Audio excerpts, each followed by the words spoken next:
2024, Brock Lesnar's reputation isn't exactly that high, and because of that, there's a big question being asked about whether Brock Lesnar will ever return to WWE. Obviously, his name has been associated with a very serious legal matter, which is much more severe for other people involved, but that association nonetheless has forced WWE, at least in the eyes of some, to pull him from whatever plans he was supposed to be a part of in active WWE right now. This is not where we're going to go, but let's look back at more difficult times that Lesnar had in the past, what led to his very nasty exit, and a very odd, surprising, and eventually satisfying return to WWE some years ago. Brock Lesnar, the Beast, and the problems that followed him throughout his times in WWE. I'm Kevin Kellum, this is Sportskeeda Wrestling. Can you think of anyone who had a big breakout period like Brock Lesnar had during the Ruthless Aggression days? Let us know in the comments below. Stand back. There's a new wrestling quiz coming through. Check out BrainBuster, the daily quiz that tests your WWE knowledge with winning streaks, stats, and more. It's time to see if you're up for the challenge. Brock Lesnar, he shot to WWE mega stardom, being plucked from the collegiate wrestling ranks as a true standout and signing a lucrative deal in developmental before even making his way to international television. In just 2 years, yes, just the first 2 years of his on-screen wrestling career, he did almost everything there was to do. It almost wasn't everything it would become, but let's explain. Dominant wins over past, present, and future legends of the business, a King of the Ring, multiple world titles, a Royal Rumble victory, and a WrestleMania main event within a year. You get the point. The issues for Brock, the next big thing, began to become realizations, problems that would affect his career. In the eyes of some, it's not WWE's schedule of today that is nearly as intense that would cause these issues. It was a different time. Let's go back to those early 2000s, the high-demand rigors of the road, the pain of the in-ring life that will always be there for any pro wrestler. And Brock Lesnar, a young man who had a young family outside of the ring and was still learning a whole lot about life and was coming from, being a guy who was grown up on a farm in South Dakota. He developed a dependency on painkillers and other things to alleviate the pressure of it all. This was a big addiction for Brock, who eventually was able to find his way out of it, but had an epiphany when he saw wrestlers grinding for decades and the condition they were in. Lesnar, while still being a top star on SmackDown at such an early stage and young point in his life, was starting to feel like mind games were being played with him by WWE management, according to his autobiography, Death Clutch. Heading into 2004, after signing a fresh, high-money deal that would keep him with the company into 2010 and trying to find ways to make life on the road more tolerable for the surly giant, Big Brock was starting to have a disdain for matches that he felt were utilizing him in a way that was maybe beneath him, and was still trying to be a professional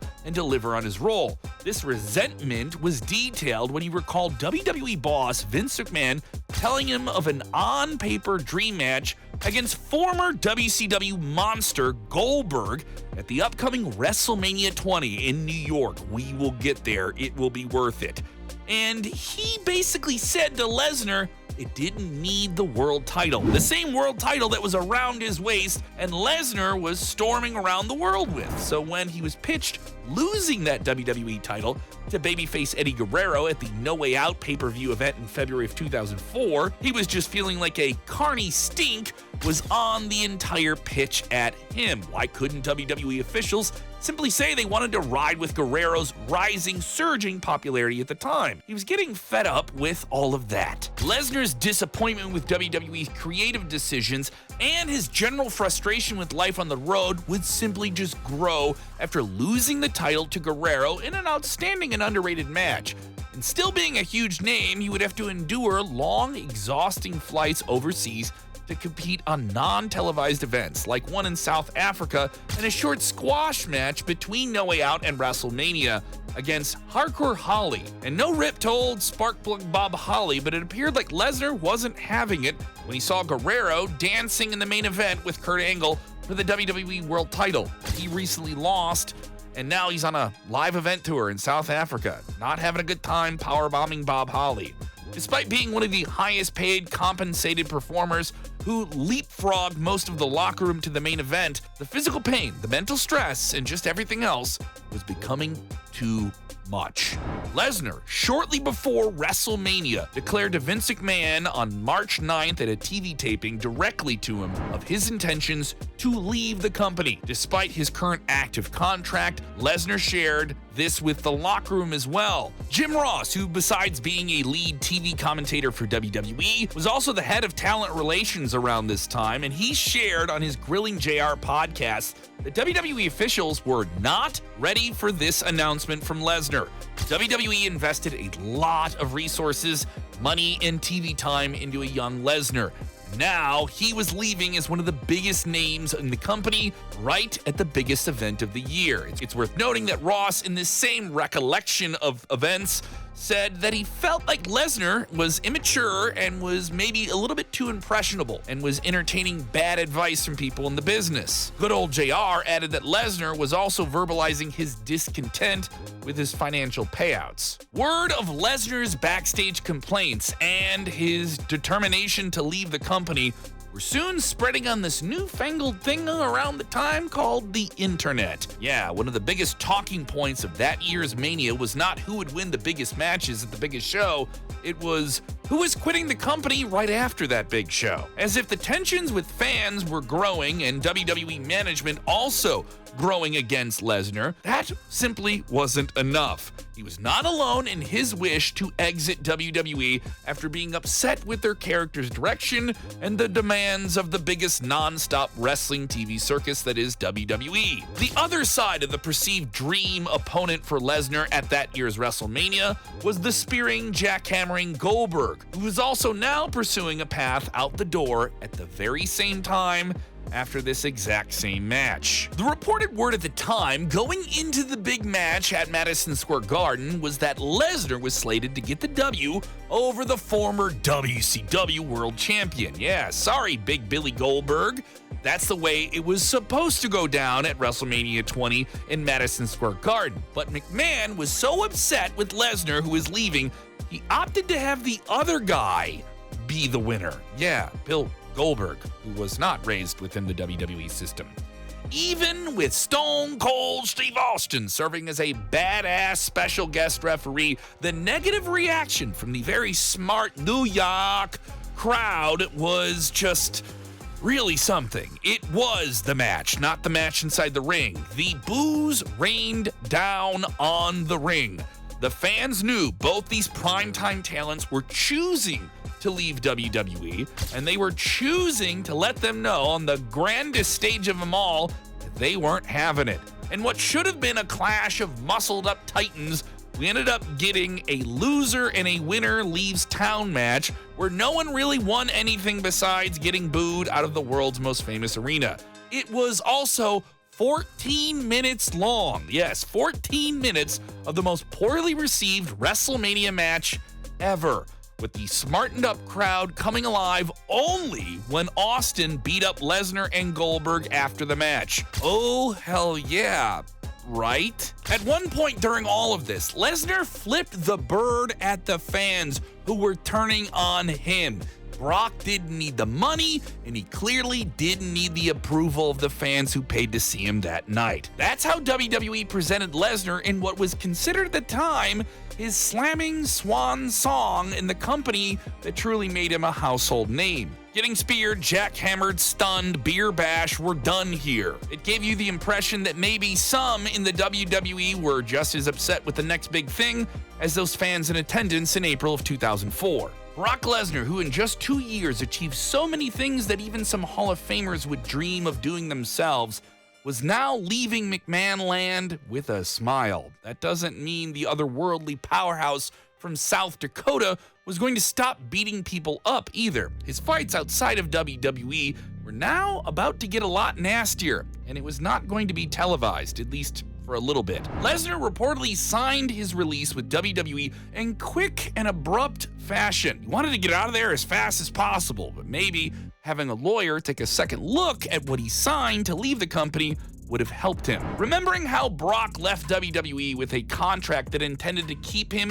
Remember how Brock left WWE with a heavy multi-million-dollar contract that intended to keep his Herculean services into 2010? Well, the release that he signed there, the terms of it, were keeping Brock's beefy exploits out of any other sport or sports entertainment until 2010. That included combat sports for the most part. Yeah, if WWE made him a star, they apparently didn't want him suplexing anywhere else. Yeah, that's 6 years for a world-class athlete who makes his money doing other things that other people can't do physically. In some strange workaround, Lesnar was legally able to try out for the Minnesota Vikings of the National Football League, which despite not playing collegiate football himself, yeah, he was a world-renowned mat wrestler before he made his way into WWE, maybe one of the greatest collegiate athletes of all time. Yeah, he always wanted to have his hand, though, in professional football. Lesnar even curried the attention of several NFL teams in 2000 before deciding to join WWE, so now it was time to finally put those pads on. Lesnar's time on the practice squad for the Minnesota Vikings was short, with him being the last player cut from the preseason squad. Super Bowls were not in his future, but more suplexes were. Nearing the end of 2004, yes, less than a year after that very nasty exit from WWE, the Wrestling Observer newsletter reported that Lesnar wanted to storm back onto WWE screens, but the company simply didn't want him back. Triple H, in an appearance on the Opie and Anthony radio show around this time, even alluded to it in December of 2004, just a few weeks later, with speculation about Lesnar maybe making a surprise appearance at the Royal Rumble. He went to Japan to see what New Japan Pro Wrestling was all about. Asia's top wrestling promotion could offer a possible outlet for him, a company that was very fond of foreign big men and fighters who could legitimately go. Lesnar had to be careful not to break his non-compete clause, though. And he was trying to get back into WWE. It was a weird back and forth. Lawyers for WWE were on him faster than Kurt Angle seeing someone sprain their ankle. It was a chess game being played out by both sides, and it was going to go into the courtroom pretty fast. Lesnar was now facing an expensive legal fight in a courtroom with a company that has a deep war chest and on-paper ammo he signed against himself. His finances were tied up in a court, and he would have to countersue WWE to pursue a life outside of WWE, but then also maybe go back. It's a confusing situation. The contract talks to get Lesnar back in fold simply would fall apart, with WWE officially stating online on their website in August 2005 that, quote, after verbally agreeing to terms with WWE, Brock Lesnar has decided to withdraw from any involvement with the company. Concurrently, while all that was going on, Lesnar took advice from his legal team, needing to keep the lights on and the paydays coming in. He decided to finally go wreck people in New Japan Pro Wrestling. He would quickly conquer the company's biggest venue, the famed Tokyo Dome, in a triple threat match for the IWGP World title. Yes, in his debut match, he defeated Japanese legend Masahiro Chino and the champion Vegeta for the top prize in the company. The news of Lesnar with the respected legend Antonio Inoki's King of Sports promotion was a mainstream story in Japan.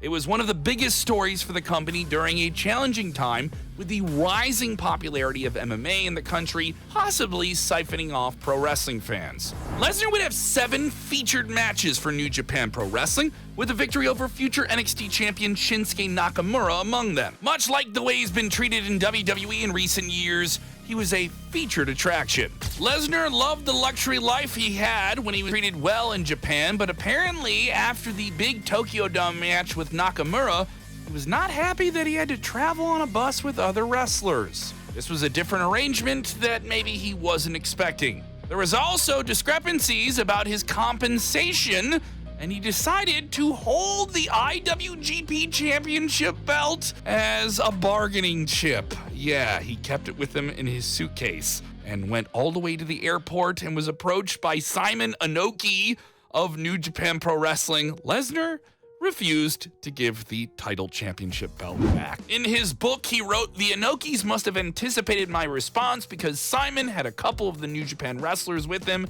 It looked like Brad Riggins, who is one of Lesnar's guys, and me, like they were going to try and strong-arm me from the title belt. They had the advantage because I was a foreigner on their home turf and didn't speak the language, and if security jumped in, they could say anything they wanted to." During the tense scene, he declared, "I just let them know in no uncertain terms I'm taking the title with me." That's right, he was so pissed he was going to take their championship belt back to his home country, only in pro wrestling, right? Yeah, so even in New Japan, Brock was going to be a beast in and out of the ring.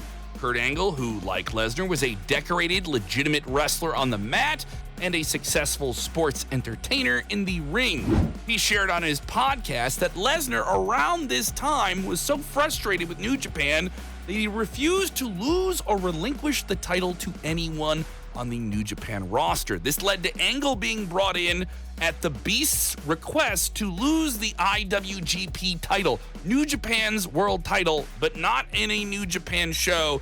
No, Antonio Inoki had his own kind of splinter-off group called IGF, and that's where the title would change hands. Yeah, it was weird and messy. Lesnar's focus was clearly on something else, something that many people thought he was truly custom built for. He was made for the UFC. That's right, finally, he would make his way into mixed martial arts with a handful of short, dominating performances before being signed by the UFC, and within a few fights, he became the biggest box office draw the sport had ever seen in its short mainstream history, and held that status until maybe Conor McGregor or Ronda Rousey, depending on who you talk to. Winning the UFC world title and headlining UFC 100, it seemed like there was no limit to how far he could go in the sport. And believe me, we can do an entire video about Brock Lesnar in MMA. Lesnar, though, would unfortunately be struck with some very serious health problems while training, including diverticulitis, and the reality check that would come in the form of Cain Velasquez, who dominated him to become the UFC heavyweight champion. In the immediate aftermath of this stunning championship defeat, sweating and humbled, being led out of the octagon by his team, a compelling moment would occur, with the internet buzzing and the entire thing being filmed. An out-of-character Undertaker would give his thoughts to MMA reporter Ariel Helwani about the fight's surprising outcome, and what a perfectly timed coincidence. Taker had a short exchange with Lesnar, who was walking by, and Undertaker would audibly yell at him, "You want to do it? What's it? What is it that is to be done, Undertaker?" That was in October of 2011, but by the spring of 2012, the wrestling world was buzzing with a beast-like feeling. Brock Lesnar was reportedly going to settle everything that needed to be settled and sign a fresh, very lucrative, very high-paying deal with WWE and return on the night after WrestleMania. Yes, a night after John Cena having his once-in-a-lifetime epic match with The Rock. He was defeated. What would his next move be? Well, he would come out in his bright tapioca green t-shirt at the end of Monday Night Raw.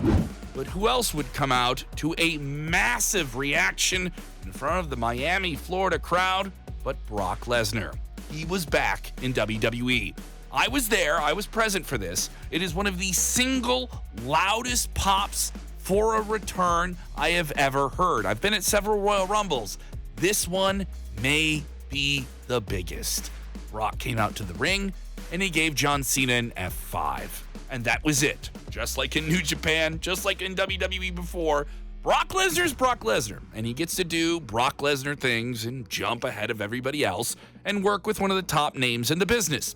They would have their big return match, a match I would also attend live, at maybe the greatest wrestling arena in the world, the Allstate Arena, Rosemont Horizon, the wooden, acoustic ceiling was also gasping with air when that match, which was an anything-goes street fight scenario with Lesnar and Cena flying around the ring and over the ropes, and Lesnar feeling like a beast again. Yes, Extreme Rules 2012. In a WWE ring, wearing ads on his ring shorts? Yeah, no one else got to do that. Brock did.